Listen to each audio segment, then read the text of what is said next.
Dalawang magkahiwalay na sunog naman sa Malolos, Bulacan ang naganap. Naunang natupok ang isang bukid kahapon, pero di pa man ito tuluyang naaapula, isang imbaka naman ng basura sa isa pang barangay roon ang nasunog. Makibalita tayo kay GMA News stringer Romel Ramos.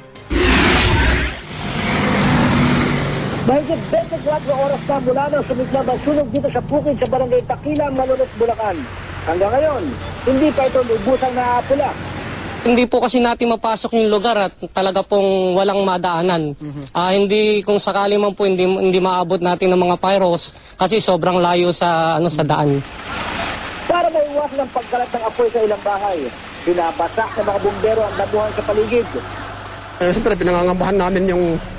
Madamay kayo? Oo, madamay kami rin sa buong subdivision.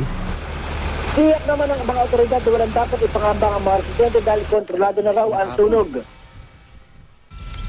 Kanina ng bandang alas 11 ng umaga habang abala ang mga bumbero sa pagpukasan ng apoy sa bukid, naalarma na naman sila isa pang sunog sa barangay Matimbo. Nilamon ng apoy ang imbakan ng basura ng material recovery facility roon.